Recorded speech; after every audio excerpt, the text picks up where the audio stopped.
You wrote on Bieber's first single. Did you know at the time that he was going to be? 1,000% I did. You've been a part of 15 #1 hits. Is there a formula? Can you stick the microphone out to the crowd and can they sing you back the lyrics? How do you know when a song is done? Feel. If it moves you and you hear it again, you listen to it again, you're like, okay, we're ready to go. What do you think the most important part of a song is? Opening lines are key. Your 4 bars have to be like, okay, I need to listen to the next 4 bars. Someone you passed on, maybe, and didn't sign. Ooh, I've never said this to anybody.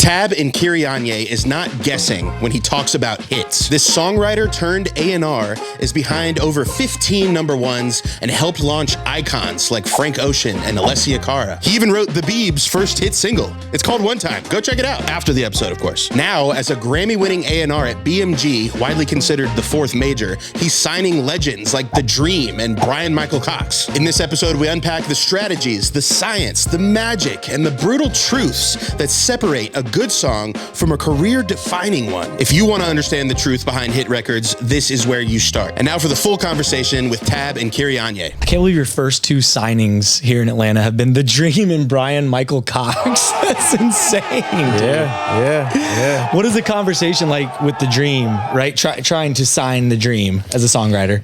I mean, he and I go back years. Like, we've been rocking since before he was The Dream. Yeah. So, kind of when I went into recorded music side, so I kind of went that way. And when I came back to music publishing and coming to BMG, he was getting out of his deal at another publishing company. You swooped right in. I was like, it's almost like you have to sign with me. We're family, like you're talking about. Like, he was like, damn it. You have no choice. But I did have to cut a big check. Sure. How big? How big? I can't say how big, but it was big. But you know what I will say? He recouped it all. Immediately? I mean, not immediately, but quickly. I mean, when you have 9 songs on Cowboy Carter. Yeah, that'll do it. You know, that helps. God, he's still so relevant. Oh, yeah. He's been doing it so long. How long has The Dream just been penning hits? A long time. Yes. So long. How does he not run out of things to say? He's just got it, bro. Yeah, he just has it in him. I tell people all the time, like, this is, I believe this is a unproven but proven theory that songwriters run out of songs. It's just, it's just what happens. The greats, like, I believe this is going to sound blasphemous, but at some point, even Stevie Wonder stopped writing. No, Tab. I know, listen, by the way, when I pulled up, I was Ribbon in the Sky was playing in my car, so I can say that. Okay. But at some point, I believe your tank just runs out. And I don't know what's different about Dream. And I don't want to put a jinx on it or nothing. Yeah. His tank is still full. Yeah. He's as relevant as he was day one. Oh, man. Yeah. So you've been a part of like 15 #1 hits. So you're no stranger yourself to both on the songwriting side and like the making music side and then also on the business side, right? Ray Daniels and the Manager's Playbook podcast just talked about like magic versus science when it comes to hit making, right? So how much of it is like scientific, like BPM or like the key? Exactly, like these technical things versus like the magic of what's happening in the room, or using The Dream as an example, like just the magic that like rains down on The Dream every time he looks to go pen a record, right? Like, what's your take on that? Distinguishing between magic and science. I mean, I think we're just translating. We're saying the same thing, but just probably speaking different languages. And again, for me, it's feel. It's feel. I always have this theory. It's like, at some point in the record, can you stick the microphone out to the crowd and can they sing you back the lyrics? Huge, right there. Huge. Yes.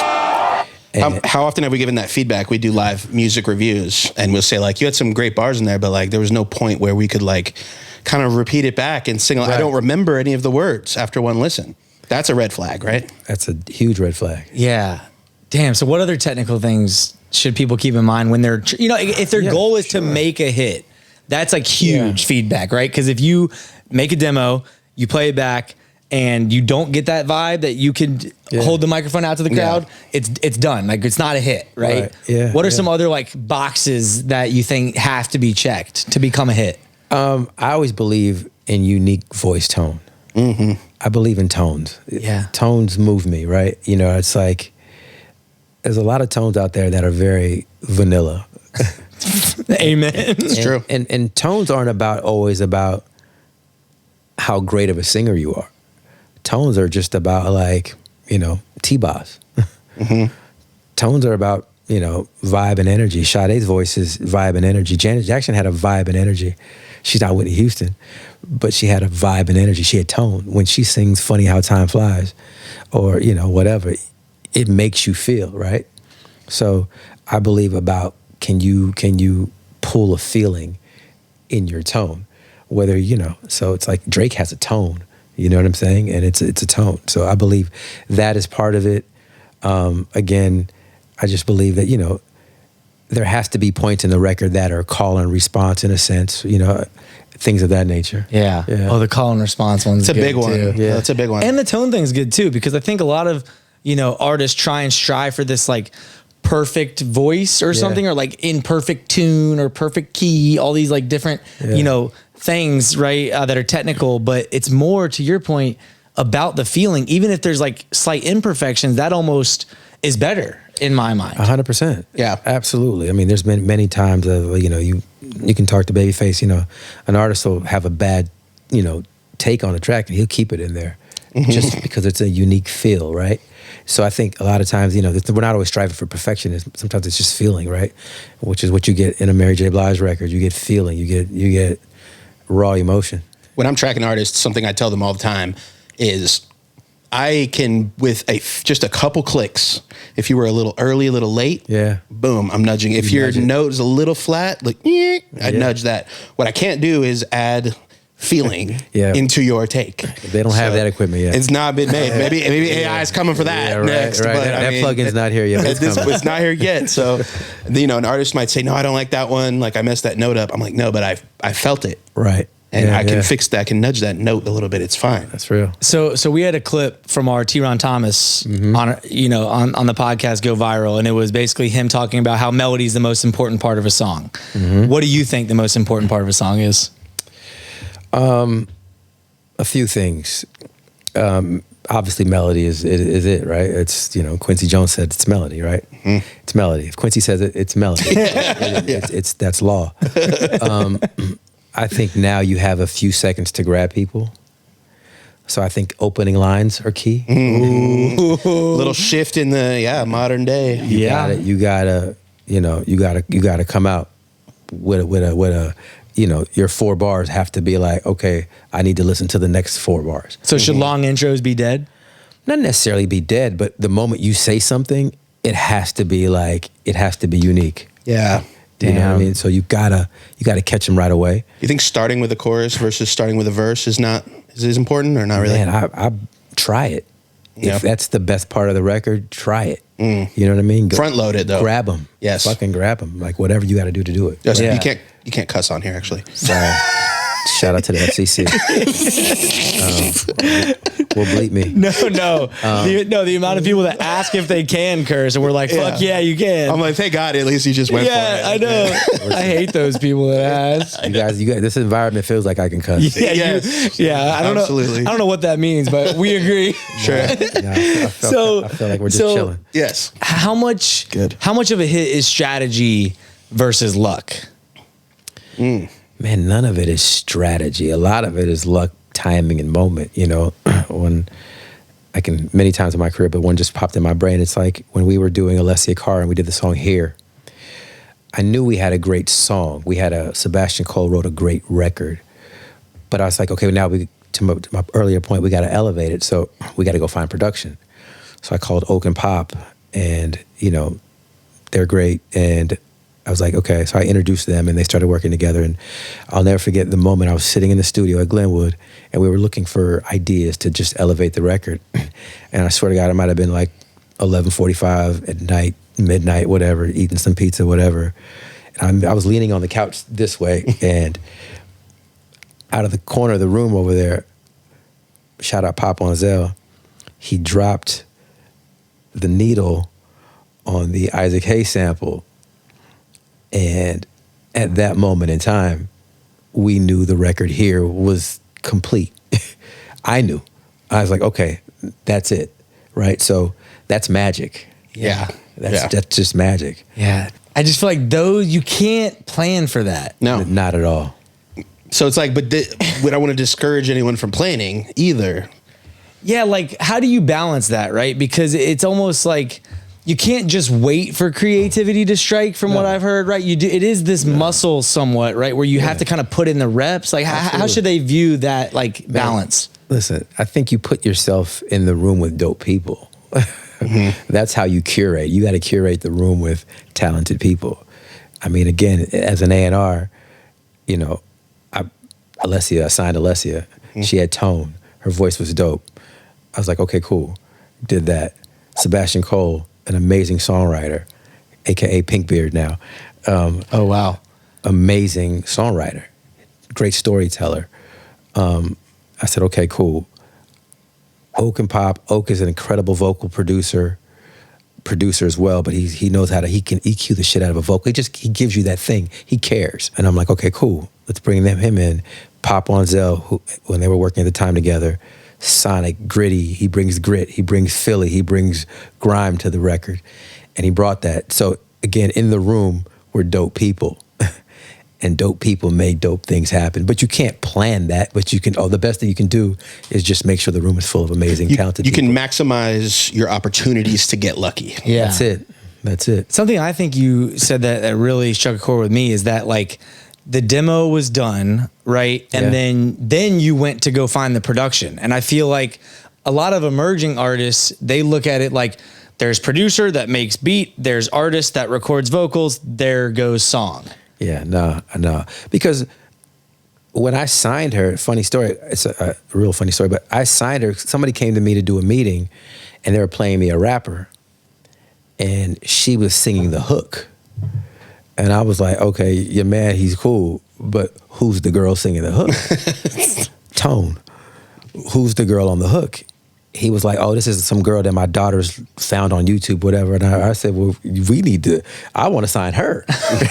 He's like, well, we don't have her yet. Whatever. My man, Tony Perez and Robbie was like, we don't have her yet. And I was like, well, y'all go get her. go get the girl. And, you know, shout out to EP Entertainment. They went up to Toronto and they signed her and they brought her. I was like, when you sign her, bring her back. You know, because that tone in the hook, it was what mattered to me. Yeah, man. So as like a songwriter and on the A&R side, how do you know when a song is done? Feel.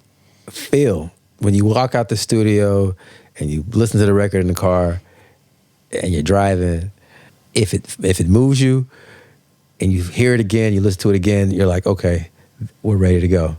That's for me. That's why I do it. I feel like I could still feel something, but maybe the mix is still kind of shitty. Or like what kind of conversations do you have with, clients, right? When maybe they're wanting to keep working on something, but you're like, it's done. I've had many artists who were mad at me because I went when they weren't ready, when they felt like they weren't ready. But at some point, you gotta be confident with the artwork you created, because you'll be in there beating it up over and over again. And I've had experiences where, I've as a young A&R, I watched, when label budgets were huge, right, and you can leave a board mix up at Larrabee or a record plant for days and at $2,000 a day and nobody was gonna say nothing. And I've watched artists go out there and take faders up and down and do all kinds of shit. And you spend $21,000, $30,000 on one particular mix, a rough mix, and you're sitting there and it still doesn't sound as good as a demo, right? So a lot of that, a lot of that just comes from my experience as an A&R, watching people just take the sauce off of a record because they just, overthought it. It's the whole art is never finished, it's only abandoned. There you go. Would you say that more often than not, artists are spending too much time rather than not enough? 100%. Like I won't say names of artists, but I've You could drop one. I mean, just I won't. just say it, Tab. I mean, I'm Frank Ocean. I'm not even gonna go there. If there was some Blanco tequila instead of in that Fiji bottle, then I might slip up. God damn, we tried, yo. I have some Reposado. No, we're good. So I'm gonna. We're gonna take a quick commercial break, and Tab's gonna say the artist after this. Exactly right. No, but I went when they didn't feel like I should go, but a hit record came out of it. So you can't, what's better than number one? I went, you know what I'm saying? Yeah. And so it happens, right? Did the artist at least? Never. No, they don't. That's not what artists. You were right. I know. Why am I just hoping that the artist is like, damn, Tab, you were really right about this one. No. They were still pissed after the number one. No, they don't do that. Damn. So, you're one of I feel like a elite group, or like a small class at least, of songwriters or producers or whatever turned artists, even turned executives. Like, it doesn't happen that often, at least to get to like the level that you've gotten on both sides, right? Like, you've penned number one hits, and then you've obviously been in the executive seat and had number one hits, right? Yeah. What made you want to do that in the first place? Like, why leave the music making only role? That's a great question. I'll have to answer it a bunch of different ways, but Did your songwriting tank run out that you were talking about earlier? Again, I'm gonna answer it a bunch of different ways. Okay. That's one way. That's one way. Okay. At some point, I was in publishing deals that were, they were fucking terrible. They were called MDRC deals, right? So minimum delivery requirement, whatever stand for commitment. And so I had to write 4 wholly written records to get my song, to get to my next deal, my option, so to get some checks. So I said to myself, okay, I can't do it by getting a song here on this artist, a song on this artist, a song on that artist.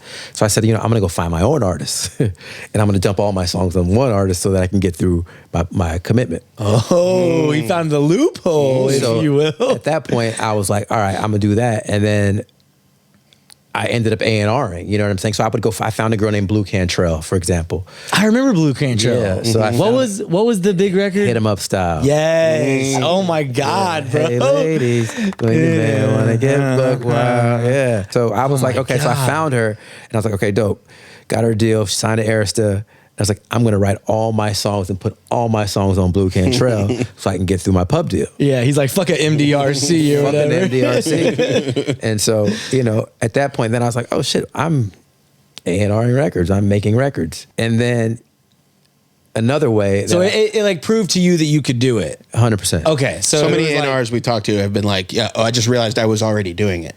Yeah, exactly. It right? is true. It's That's been a common theme amongst you A&Rs. Yeah. So it's like, fuck that. I'm doing this already. So, there was that aspect of it. Hey, Henry here. Sorry to interrupt this podcast, but there is something I have to address. As many of you know here at One More Time, we love doing live music reviews. We love hearing the music from our community and providing helpful feedback that is hopefully helping you further your career. But if there's one piece of advice that we are tired of giving, it's that your master is too quiet. We shouldn't have to turn up the volume for your song just to have to turn it back down for the next song. That's not good. But Henry, good mastering engineers are so hard to find and so expensive. Enter DistroKid's newest tool called Mixia. I master music myself, and while I don't think AI mastering will ever replace the quality you get from an experienced human mastering engineer, it's pretty damn good. And if you already distribute through DistroKid, you can now master unlimited tracks using Mixia. And if you don't, we have a link right here. You can sign up for DistroKid with 30% off, upload unlimited music yearly for an insanely cheap price. Humans perceive louder as better. It's dumb, but it's true. Use Mixia for a clean master and you won't sound weak on that playlist. Let's get back to the episode. And another aspect of it was,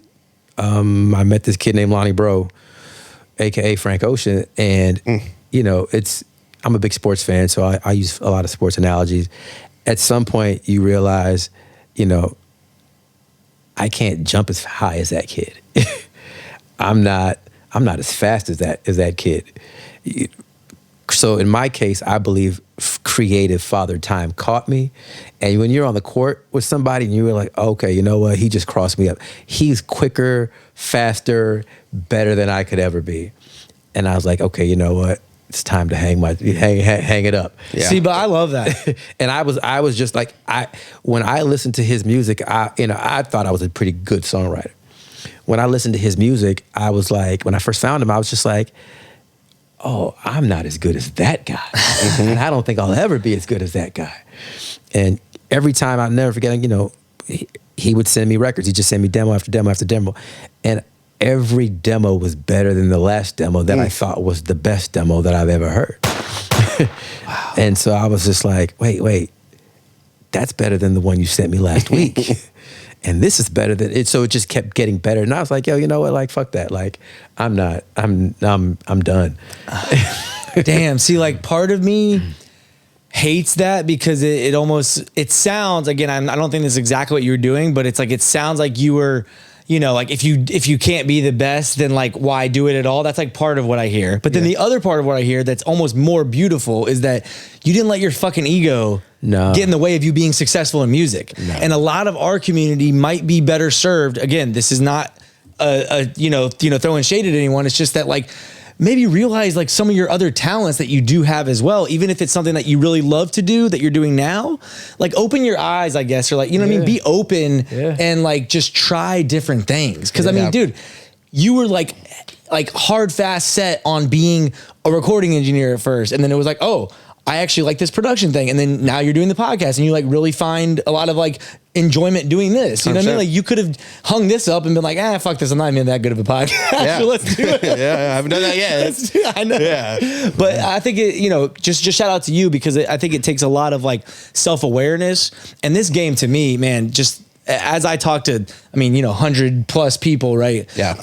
The self-awareness thing is like, it's almost the number one, whether you're an artist and needing to be self-aware of like what your brand stands for and like who you actually are authentically, or whether you're an executive, you need to be self-aware about like, I need to be an executive and not a songwriter, right? Because that's where my strengths lie. Like, that's like, there's like 1,000 ways to make money in the music industry, and being an artist is probably the worst one. it's definitely, again, it's just, I'm sorry. Yeah, I mean, it's just like, you gotta love it. And if you love it, do it. Yeah. Did you immediately see success then, like coming into the business side, and that was like easy to keep going? No, listen, I think when there was a tough transition from going from creative to executive for me. What was the thing you hated the most? You know, it's funny because I was living in Atlanta here, right? So, you know, I was consulting for a company called Hitco at the time. And then, you know, I was cool, you know, kind of my own schedule, whatever. Then, you know, I got the big job. I got to move to LA, and I went to Sony ATV, and I got to go meet Marty Bandier and work with Jody Gerson and all those people. And there was a serious learning curve because, you know, I'm a songwriter, I'm a creative, I'm a Pisces, I'm a true Pisces. I'm like, you know, I may wake up one day, you know, and just go sit on the beach for fucking 5 hours and just, you know, I may fly to Miami and just do whatever. I might go to Circle House and decide to work. Right? So, you know, we worked at a different, you know, level of pace. When you're an executive and you have a corporate card and you have a title and you have all that shit and you have meetings and so I had to learn how to do that and how to literally be an executive. You know, it's funny because, you know, I tell people this all the time. I didn't go to college. You know, I got a GED, AKA good enough diploma. So, I never heard that somehow. You know, I haven't heard that either. I got accepted to go to school, but I never ended up going because I just wanted to just do this music thing. But everybody, you know, that I've worked with is a college degree. They went to the Bandier School of Music. They went to Syracuse. They went to Northwestern. You know, so everybody has this way they do things, right? And it's not. I learned a lot from my fellow executives who learned that way. I just was a creative executive. I wasn't a true executive. And so I peeped that out early in the game. I'm like, okay, you know, I don't talk like they talk. I don't walk like they walk. But at the same time, you know, what I had to learn many years into it is that I need to use my skill set to my advantage. Yeah, and like, what advantage did you have over them coming from the creative side? I think I speak the language of a songwriter. I can communicate with songwriters in the way songwriters talk. I know songwriter energy. You know, I always, you know, my man Tricky Stewart always says, like, I've walked in the room with silence and came out with noise. Like, I've done that. You know what I'm saying? I know how to do that. That's a good one. That's a bar. You know, is that what Tricky says? That's Tricky's quote. Like that. I like that one, Tricky. So we've done that. You know, executives have never done that. They they can sit on the back of the couch. I should say like I'm not one of them, but some of us can be like, I need a hit. What the fuck does that mean? You know what I mean? Like you can be like at a third and fifth harmony on that hook. Yeah. So I know how to sit with Manny Marroquin or Jason Joshua and talk about mixes and things of that nature. You know what I mean? Let's try some sidechain compression. Yeah, listen, on the drums. We've done it all, right? I've been a part of. Yeah, I've worked with just about a lot of people. I've sat in a room with everybody from Max Martin working on records to Babyface and Tricky Stewart, the great. So I was. From that perspective, I think that's my AKA superpower. But like, what does a conversation with a songwriter look like, right? That's different the way you do it versus maybe like someone who doesn't come from you know what I mean? Is there any like kind of tangible example that you can give of like, just like the way you've communicated with a songwriter, right? Versus the way that like an executive who doesn't have your background, maybe the way that they have communicated with the songwriter. Well, what's the difference? Well, I don't always try to lead with my resume. I think that's kind of weird. You know what I mean? So you certainly could. Yeah, I could. You don't walk around with your plaques. I think that, you don't have them in the car. They're somewhere upstairs in the attic. His front license plate is a plaque. Yeah, right. So Hitmaker is his on his license plate. I need a big old chain, right? Yeah. But no, for the most part, I still, we work together. So it's like at some point, I just like I want to know what you're feeling. Talk to me. So I'm much more of a listener in that way. And so I try to, when they are telling me what they need, what they're looking for, I find a way to help them and navigate them. And I think once they find out that I've written songs before, I think they're like, oh, okay. You've done this. Wow. They don't even know. He knows the process. No. I don't tell people. People all the time. Like writers come to me all the time. I didn't know you wrote. I didn't know. Wait, you wrote? So yeah, that happens all the time. Wow. Yeah. Why am I thinking that everyone just does their research on people? I mean, not at all. You'd think that you would, but I guess maybe not. No. Oh, that's interesting, man. Okay, cool. So you wrote on Bieber's first single. Right. And so like when you wrote, it was one time, right? Yeah. Okay. So when you very wrote close one to time, one more time. Yeah, it is. I might add. Yeah. I was pretty pleased to find that out. Like, did you know at the time that he was going to be the Biebs?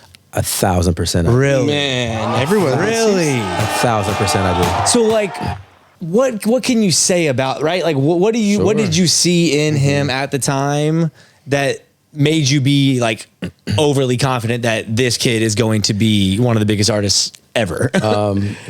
Scooter Braun called me and said, I got this kid. And he showed me the clip when he was playing, I can't remember the song right now, but he was on a guitar, and I think it was the Stratford, Canada. And the kid had this big ass guitar in his hand, it was bigger than him. And Scooter kept showing me this video. And I was like, I get it. I get it. What are we doing? Let's do it. And Scooter said, dope, let's do it. And so, I wrote songs on the record. After that, I placed then I put my publishing hat on because I was at Hitco at the time. And I placed like 5 songs on the first project.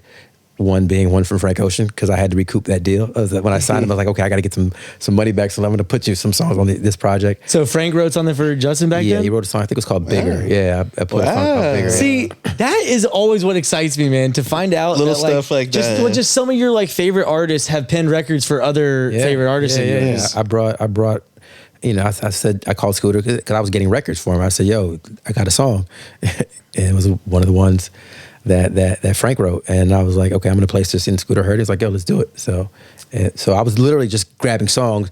I would sit there, I'd send Scooter records at night. Yeah, what do you think of this record? What do you think of this record? What do you think of this record? He's like, oh, let's do it.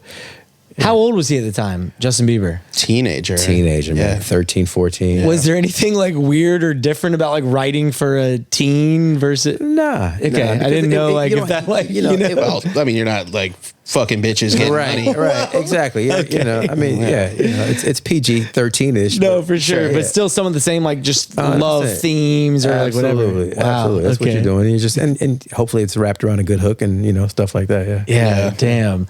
So as far as how did you discover Frank? Because I want to talk about like how you discovered Frank at the time, or just any clients that you were working with, back then, because that's like a decade plus now, almost probably at this point, right? Longer now. Yeah, sure. Okay, so I want to talk about discovery then versus discovery now, because we're obviously in a different fucking ball game. Of course. So how did it happen then? Discovery then was, I heard a record. From where? How?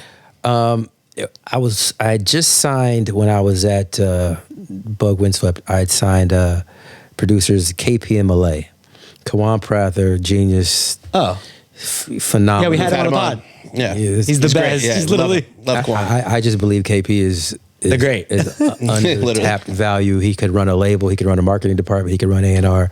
He just gets it. Culturally cool, tapped in forever. Yeah. So, but KP at one point was a songwriter, producer, whatever. Yeah. And so there was a record, I think, Quickly. The record was called Quickly, that he had produced. And the demo, I heard the demo, I think it was. God, I always forget this is how long it was. So I think it was when I heard the demo of Quickly, is when I kind of met him. And then Frank was working at some place, and then we kind of connected that way. Then he was working with these guys called Midi Mafia, and we somehow we got together. And I was like, "Yo, let's just do a deal. Let's lock in. I'm gonna sign you." Again, just off the music. So he had no placements. He had nothing like that. It was just tone. And no social media. There's There was no no. social media. He hates that term, sign. In Frank's case, you never say you sign.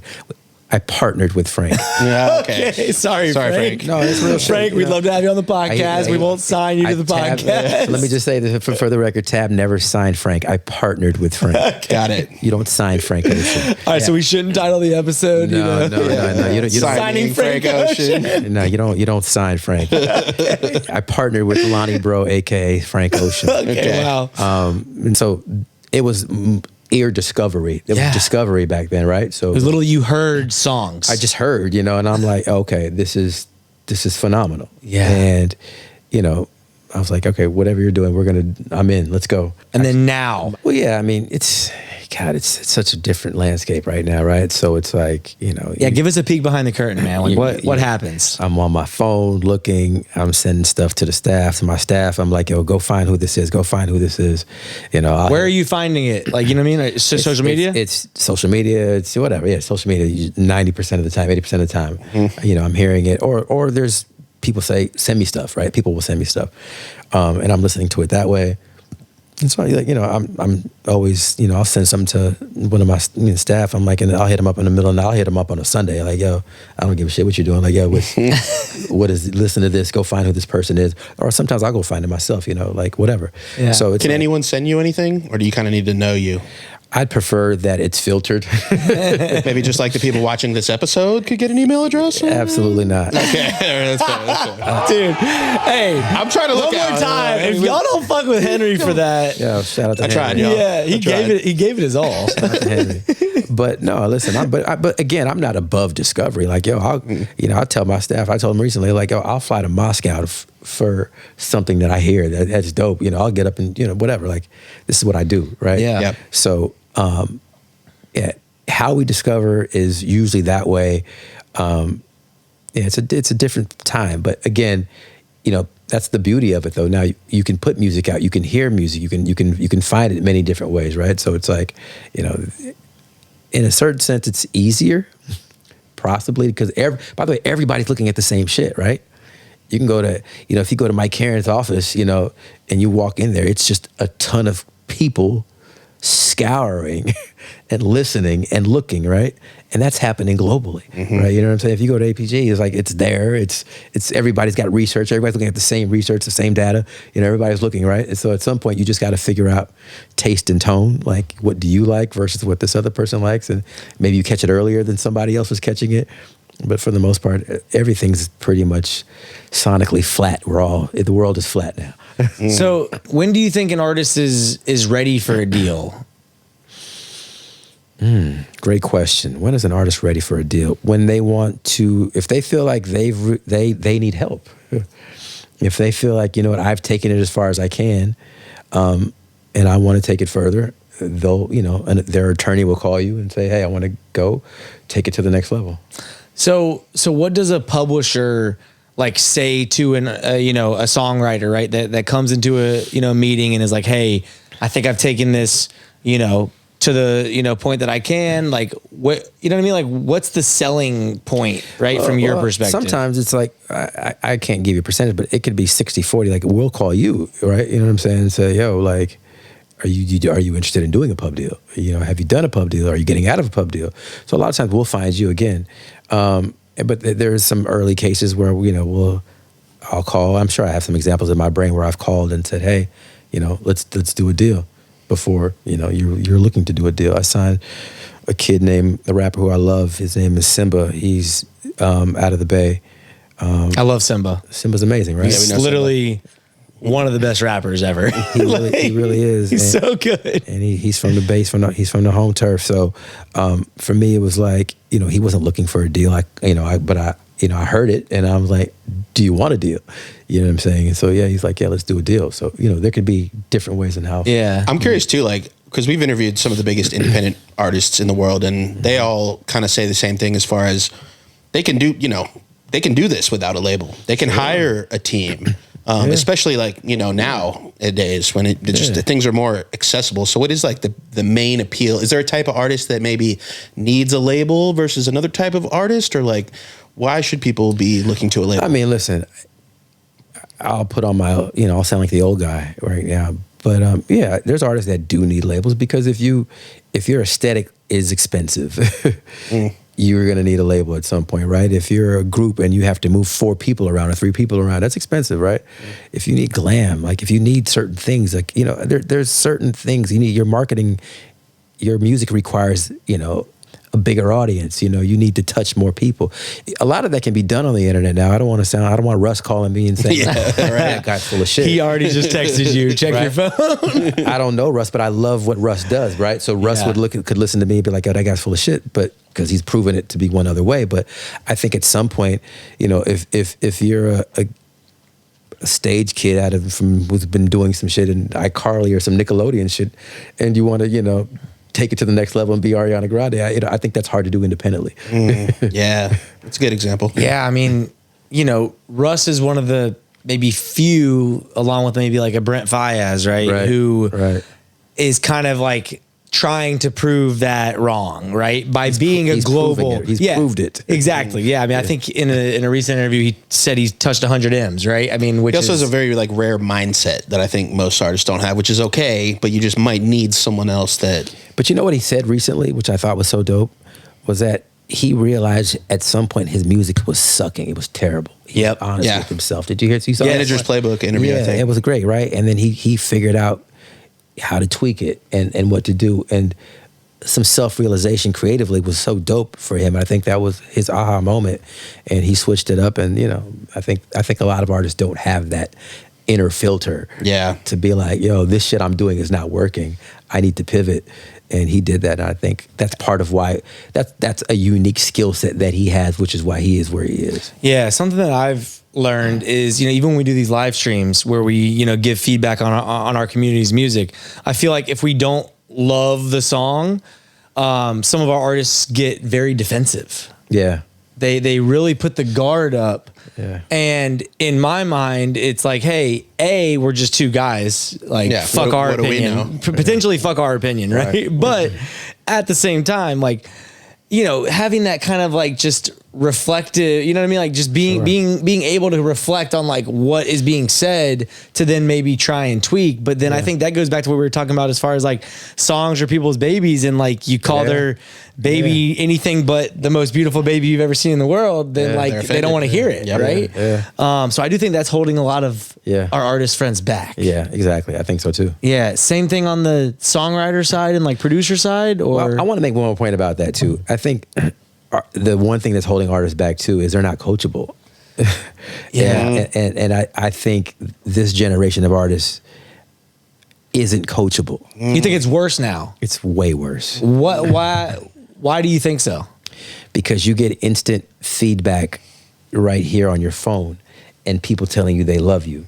But it's cool to have a girl in Juneau, Alaska or somebody say they love you, but at the end of the day, that's not how you get to where you need to get to. I think everybody that's made it, that's still doing it, we were all coachable. I in my career, I've been coached. I've been coachable, at some point. So I was taught my songs needed to be better. I was taught I needed to be how to do this as an A&R. Like, you have to be coachable. I think where we live in a generation and we're working in a generation where artists aren't coachable. Yeah, I think it's also... I tell people this much: Tiger Woods is the greatest golfer of all time. He has a coach. Right. Yeah. That's right. You have to be coachable. Yeah, I think... Yeah, I mean, just even Michael Jordan with Phil Jackson. But I mean, I think something you said about like the girl in Juneau, Alaska that says that she loves you, right? And in your comment section, I feel like people confuse followers and fans. That's right. Right. And so if that same person in Juneau, Alaska that says they love you in their comments, in your comment section is also buying your merch and buying a ticket to see you, sure, then go ahead. Then like that's fine. You're clearly doing something right. Real talk. But I think a lot of people confuse popularity on social media. And once again, you can monetize that too, don't get me wrong. But that doesn't equate to, if it's something that like an A&R is saying specifically about your music and about how your music can be marketed, those two things aren't the fucking... If there's someone that's in love with you, you could put out a 2-minute song of farts and they would love it. You know what I mean? Were you about to say they would eat that up? No, but that would have been better. That's what I thought you were about to say. Wow. I was like, Jesus Christ. So, we've had the biggest songwriter of 2024, T-Ron Thomas, on the podcast, right? Or I think he was 2023. Yeah. And so obviously he's making money off of songwriting, but but do you have to have like massive records to make like a livable income as a songwriter, or is it possible? You have to have massive records. You have to have sustained success. You have to get out of that first deal to get to that second deal to get to that third deal. It's like an NBA deal, right? You got your rookie contract and then you got that other contract. Tehran's got to that other contract and then that other contract, right? But that's because of consistency, and he wrote his way out of bad deals. Yeah. So you do have to be doing this a while and have some big songs to make like... Listen, you can through hype, you can get a good deal, a big deal. But at some point it runs out. See, Tehran's where he is because he was coachable. Dr. Luke, he'll tell you to this day, coached him and he learned. He sat Luke's. He can preach the school of Luke, right? But he was coachable and he's written hits for over a decade plus, right? Yeah. Yeah. Yeah. Damn. I mean, is coachability just like in some people and not in others, you think? Yeah, it's in the ones that are winning. Can it be learned? Absolutely. Yeah. It can be learned. Beyonce's on stage at 43 years old because she was coached by a lot of people. She was coached, mainly Matthew Knowles, but she was coached. And that's why you see her, now she's a machine. But you have to be coachable. Taylor Swift was coached. The great ones are coached, right? Nobody's at O2 that wasn't coachable. Yeah. So you kind of hinted at like how artists in this generation aren't as coachable potentially as those, in the past, right? Yeah. What else do you think is kind of, because you've been in this game a long time now, right? Like what else have you seen drastically change, right? From like when you first got into the game and then where you're at now? 100,000 songs uploaded every day. And that's a great statistic, but like, what does that mean in your, you know what I mean? What does that actually mean? Discovery's a lot harder, right? Frankly, I don't listen I don't find everything. It's hard to, right? How can you, find all, whatever's great. So that's changed. Yeah. It's like when a record used to drop back in the day, we all would know that it drops, right? You know what I mean? Yeah. Oh, I mean, the amount of times that I've found out that a huge artist just dropped and I had no idea that they were, or like, or actually better example, I didn't hear that the big artist dropped and I'm like, what fucking rock am I living under that? Right. No, I was about to say like Beyonce just dropped, I usually hear about that, but you know what I mean? But like full-length albums go under the radar sometimes. Yeah. I mean, right now there's probably 8 artists that drop that we get that garner that, okay, did you know that such and such dropped? Yeah, like I have no idea who's dropping tomorrow. Yeah. There's too many. There's too many people to know. We don't know. Yeah. Okay. So yeah, like discoverability. What else is happening? I mean, so like AI is happening right now. I think one of the other things we'll get to AI. I think, again, this is I'm on one right now with my wild ass takes, but Yes. you caught me on a whatever day. Let's go. And no tequila, guys. And listen, no tequila. This is sober, unfiltered Tab right now. No Clase Azul. Yeah. Shout out Clase Azul. Yeah. I think festivals have changed it all too, right? What do you mean by that? I think it's speed dating. I don't know if we're just falling in love the way we used to fall in love With an artist? With an artist. Yeah. Are we like quicker and We're quicker. We're quicker, right? I mean, you said something recently, I think, about like how we're more song centric versus artist centric or something. Yeah, I'm sure. I said that that sounds like some shit I would say. Is that hold on? I don't hold know. on. You You said we're so. I probably said that. Yeah, shit. you said we're so because song I agree with focused. it. Yeah. I agree with it. But hey, listen, songs are 2 minutes and 15 seconds. It's such a weird. I never thought we would get here, but we're here. And listen, we're all thriving in this space. Shout out, knock on wood here that You still have a nice job. I still have a great job. By the way, I'm really good at my job. So I want to, you know what I'm saying? So I've adapted, you know what I'm saying? You have to adapt and evolve with it. Bro, you just signed the dream. Like, we get it. Let me be very clear. I signed Dream. You partnered with the Dream. Not even that. I signed Dream's 30 hits in. And so it's like, so again, I don't, That's still cool though. Fuck that. Like my job now is to sign the next Dream. Right? I know, Sure, but sure. So, and I think, there's a kid out of Atlanta named Pop Lord who I think could be Dream. Should we get Pop Lord on the podcast? It sounds like we should get Pop Lord. You should get Pop Lord in here. Let's get Pop Lord on the podcast. Let's get Pop Lord on the podcast, y'all. Pop Lord episode coming soon. Let me tell you something. I'm gonna get you Pop Lord in here. Let's go. Pop has, he's got the Cardi B single Outside right now. Yeah. Going crazy. Pop is hot. Pop wrote a lot of Glorilla records. Pop is that dude. He's got his own project coming out. If Pop continue, and I'll tell this Pop, if he's coachable, Pop can be Dream. Is he coachable? Yeah. We'll see. Too early to tell. Don't disappoint us, Pop. I hope you're watching this episode. We have high hopes for you, We'll Pop. see. You know how I know Pop is good? Teron Thomas came up to me recently and was like, I was in the room with that guy. He got something. And I'm like, see, Teron saw it too. Yes. So other greats see it. They can recognize what Pop had. Mm-hmm. And Pop could be that guy. He just, there's things. Dream was coachable. Yeah. So, so when a massively successful songwriter like Teron says that about someone that you're working with, what is it? Is he pointing to like the lyrics that Pop is writing? Is he pointing to like the way he carries himself in the studio? Like, what is he saying? I'm a sports guy, right? So if you get on the court and if you're a hooper, hoopers know other hoopers. Ballers know other ballers, right? Teron got in the studio, aka the court, and saw another baller. He's like, "Oh, I know what that is." Guys who got it know other guys who potentially can have it. It's not necessarily what's immediately on the outside. Nah, you just know. You just know. It's so hard for some of our. I mean, at least it's hard for me to wrap my head around. You're never going to sometimes. understand. No, I know. I don't got it. I might have a chance, but you don't get it. If you're coachable. That's right. Are you coachable, Henry? I think so. I don't think so. I'm your fucking business partner. You are not coachable, my friend. Not by you. I need a real coach. What are you talking to? Give me a real coach. Damn. See, Tab, you just witnessed this is how our calls go on a weekly basis. I love it. I hate it. But yeah, no, it's one of those, there's a lot of intangibles, man, in music, both on the artist side and it sounds like on the songwriter, right? Because it's like, because not only is music so subjective, right? Because like something that you love, another SVP of A&R might literally hate. I don't think it's so, like, is there a song that became a hit that you just thought sucked? Or someone you passed on maybe and didn't sign that blew up or something like that? Yes to both of those. Okay. Any examples?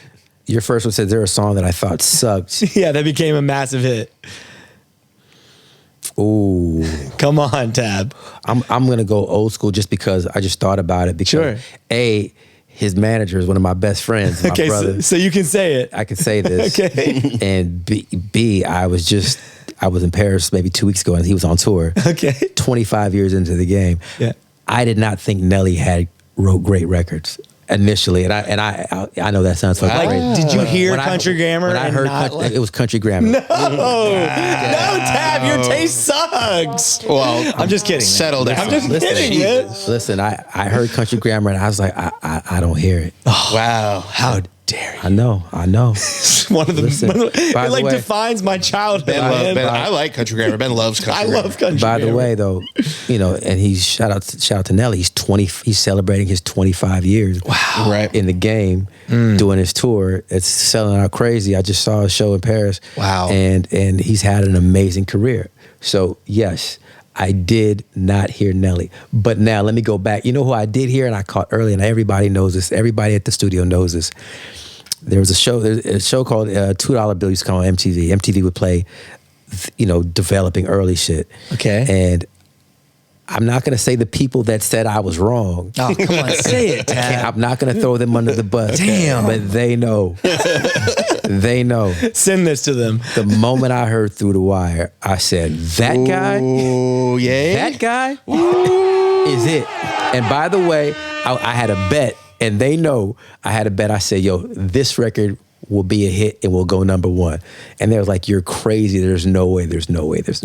Even with the mouth wired shut, I was like, mumble kind of I was like, sound. how do you not hear that? Yeah. Wow. How do you not know that that's not some of the greatest shit you've ever heard? Yeah. And this was early. This was early. Mm-hmm. So again, you miss some and you get some. So who did you not sign? Yeah, who'd you Man. pass on that you were just like, fuck, that was No, I'll say this, right? It wasn't because I didn't know that he was dope. Not at all. I knew he was dope. This is an early executive thing. Wow, I've never said this to anybody. This is crazy. Exclusive? This is an exclusive. We love a good exclusive, Tab. How'd you know? Kendrick Lamar. No. Kung Fu Kenny. True story. No. Yeah. He came in, he was in my office when I was at Sony ATV. My first real gig. I loved it. He used to do these performances down at Swap Meet in Long Beach. I went to some. My man, Sean Holliday's hubby connected me with him. And I was like, yo, this kid, he's like, yo, and then Day Free, they came to my office at least 3 or 4 times. And I did not pull the trigger and I did not stand on the table to go sign that. And that's real. But I will say that it wasn't because I didn't think he was dope. I didn't stick my neck out. Sometimes you're do I love it? It was politics. No, it wasn't even politics. I can't blame it on anybody but me. I own this L. And I take that because at some point you have to stand and you got to believe in you got to believe in some shit, right? Mm-hmm. And if I ever write a book, that will be part of the book. Stand on the table? Is that what's going to be called? Jody Gerson would say this, and she's like, are you willing to stand on the table for this? And Jody's an amazing, incredible executive. She's the best. And she was my first real boss and used to give me shit all the time, but she made me a better executive. But at the time, I was watching it. I was like nervous. I was like, I didn't stick my neck out. One of the biggest mistakes I made. So who's an artist that you did stand on the table for that like maybe others didn't believe in, but then like the standing on the table worked? I mean, Frank. Clearly Frank. Yeah. Wow. Yeah. Man, because you always hear the whole standing on the table thing. You have to. Yeah. You have to, and that's where greatness come from. You can't play it safe. Yeah. You know? Oh, interesting. Yeah.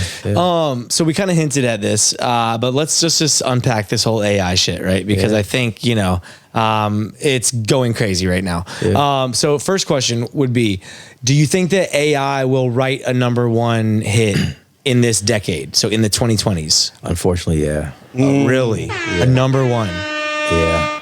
Ooh. Yeah, I think so. Damn. I think so. I do too. Like full on just AI writing, AI artist, the whole shebang. You said AI write a song or artist? Artist Okay, is different. sorry. Okay. It's different. All That's right. different. So you think a song will be written by AI, Absolutely.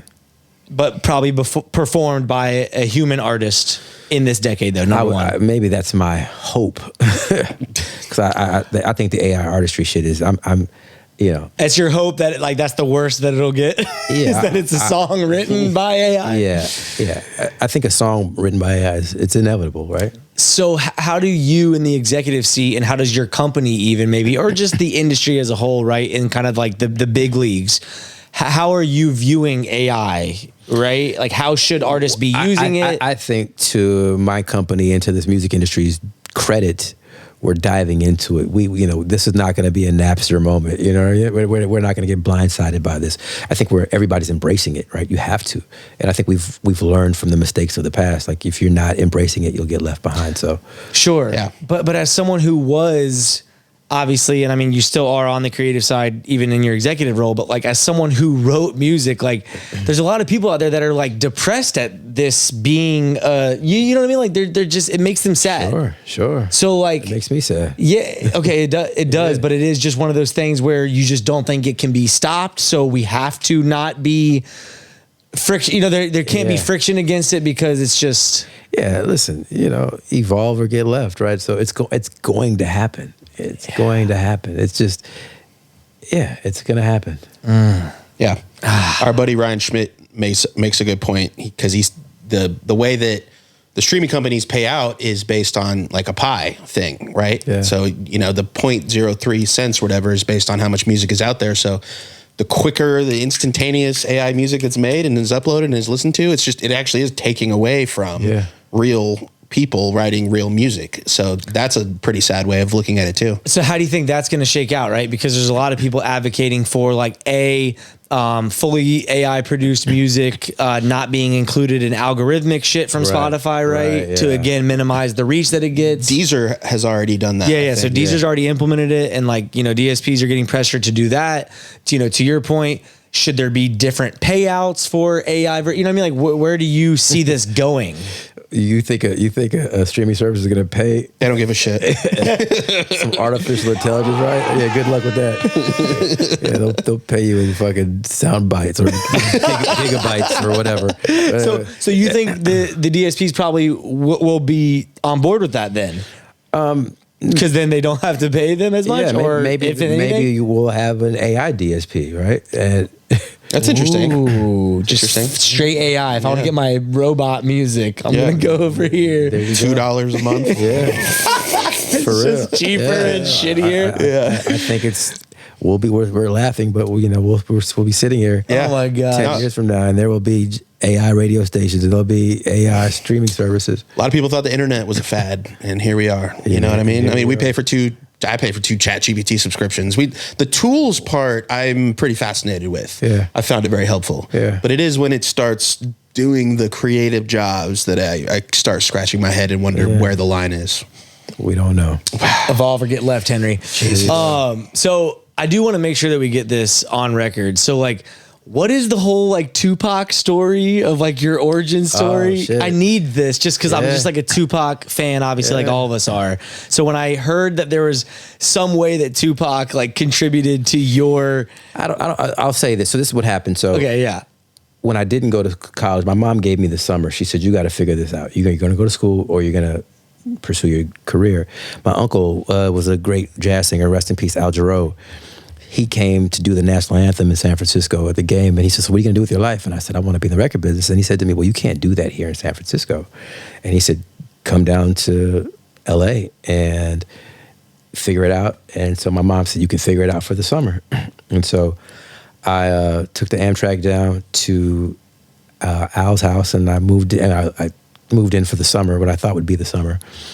And, I looked and I saw his house. I was like, "Oh, I'm never going back." I was like, "Wow, this is how you live? This is amazing." Was it like a Prince of Bel-Air moment? Or? It was exactly a Prince of Bel-Air moment. Shit. I was like, he was staying with Uncle Phil, but it was Uncle Al. I was like, "Wait, you got cooks in this bitch?" Like, whatever. Shit. So, Al let me come stay with him. And so my brother was working at the Palladium, and there was a group from the Bay, Digital Underground, was performing. And I'm like, "Oh, I'm going to see Digital Underground. Digital Underground's here in LA, whatever. Shock G, Pac." And I was like, "I'm going." So I went to the show, and I was sitting there upstairs. I got upstairs, and I saw Pac sitting there, and I said, "Yo, I'm trying to figure this thing out. I'm from the Bay. Can you kind of tell me how you did it, whatever. So he was dope, gracious, gave me some jewels, gave me some nuggets, and just said, kind of gave me some stuff, and then that's kind of how it happened. Funny story about that was, after that, talking to Pac, this white kid comes up to me and he says, "Man, do you know Tupac?" And I was like, "Nah, I don't know who Tupac is." I just kind of met him. And he's like, "What do you do?" And I said, "Man, I'm trying to be in the record business." He's like, "Well, I sing." And I'm like, "Oh, dope." He's like, I said, "I write songs. We should try to figure something out." And the kid was Robin Thicke. So yeah. Oh my God. So did you write songs at the time? I was learning how to write songs. Because I was like, was that just something you said? Was that like a manifestation moment? It was 1,000% manifestation. Yeah, I was like, I'm trying to be in this record business some way, somehow. I'm not going back to the Bay. Damn. So what was the first song that you and Robin Thicke wrote together? I don't even know. Rob was a much better songwriter than I was definitely at the time because he could play. So, you know, I was a lyric melody guy and Rob could play, and Rob was, at the time, our favorite singer was a guy named Brian McKnight, right? And so we used to call Rob and Brian McWhite. Rob would get on the piano when the girls would come over. At that time, honestly, I ended up spending the next summer and the next year, probably just me and Rob was just chasing girls and throwing parties. And you know, we had a whole routine. You know, we would get the girls from the club, we'd have them come over. Rob would get on the piano and start singing, and they'd be like, "Yo, who is this white boy that could sing like this?" And we had a whole thing, and so that was our, you know, we would always just throw these. We used to call them soirees. We would throw a soiree, and we would throw a soiree, and would have a bunch of girls come over, and we were just having a good time. You know, at that point, my mom figured out I was a loser, and I was like, not going back to school. I had to get a job. I had to get a job at some collection agency. My life was whatever, but it was part of the journey, man. Did you and Robin Thicke have some songs together? I think we didn't really write songs together, but because he ended up going and signing to Brian McKnight and getting Interscope and with Andre Harrell, his thing, and kind of doing his thing. So we never wrote songs together, but we were in a group together for a little while. That's hilarious. Yeah, absolutely. That's funny that, so Brian McKnight was one of his favorite artists and he ended up getting signed to him? Yeah, he signed to Brian McKnight. That's amazing. Shout out to Robin Thicke, a name I hadn't heard in a while. But that was his idol, man, at the time. You know, Brian was, you know, vocal. You know, back we came up in the business when you had to really sing to be in the record business. You had to be able to sing. Yeah. Right. Henry, we've entered a final segment of the podcast. Oh shit. Take us home. What's this? What is this, Tab? Tab, it's time to buckle up because this is the Rapid Fire Rampage. Let's do it. It's going to be 3 sections. I will explain them as we go, starting with some short answer questions. First of all, how are you doing? Blessed, brother. Glad to be here. Love it. What are the top 3 traits you look for in a developing artist? I say this to people all the time. I say, God bless us with our own fingerprint, right? And that's your unique thing, right? We don't have the same. So you should have your own unique thing. We have our own fingerprint. You should have your own unique thing. Marshall Mathers, there was no Marshall. You found a kid up in Detroit. There's no other Marshall Mathers. It could never be another one. He had his own thing, right? So a fingerprint. Your own fingerprint. That's one. Yeah. 2 more. What's another unique thing? Because I'm not even trying to cheat on this answer, but I think that sort of encompasses it, because your own unique thing is your own unique thing, and that could be one of many things, from your look to your tone to your aesthetic. You know, listen, Left Eye had a Band-Aid under her eye. You know what I'm saying? Like, people had their own thing. You got to have your own thing. Valid. We'll accept it. We'll accept it. I think that's fire. That's great. What are your go-to studio snacks? Go-to studio snacks: peanut M&Ms, gummy worms, clase Azul Reposado. Actually, I've grown up now. I got a little more money, so añejo. Ooh, you got the añejo. Damn, big baller on the añejo. Let's go. Damn. Let's go. Tab, what makes a song, and we've kind of hinted at this, but I just want to get like one solid. Yeah. What makes a song undeniable? A great hook, emotion, whatever you're trying to convey. If it's the club, if it's sex, if it's anger, emotion, if it's fun. I want to feel whatever you were feeling, whatever you were trying to, whatever you were feeling, I want to feel that. So good. You've just been appointed supreme leader of the music industry with unlimited power to do anything. What is your first order of business? Great question. Controversial answer. I'm limiting the amount of releases you can, as a whole, the record industry can put out a year. I love that. Oh, man. I think that's great. I love that. Gary Vee's talked about a social media platform where you can only post like once a week or something. You know, I think people would be a lot more intentional. I just think it's like, you know, the NBA has 428 players in it. We just had a draft last night. In comes a new class, I'll go people. They're not going to add more. The roster's 15 people. They're not going to make a roster 18 people. Yeah. Or add tons more teams. They're not adding tons more teams. You got to keep the product great. Yeah. NFL has always been absolutely 52 X amount of weeks. 31 teams. Yeah. So good. Tab, what is one non-music skill every artist should learn? Oh, that's dope. What's a non-music skill that every artist should learn? Wow, I love that. That was dope. I like that question. What do you want, a fucking cookie? I like that one. I heard. That was a new one. I'm a food guy, right? Yeah. I think... And a tequila guy. And a tequila guy. Yes, I am a serious tequila guy.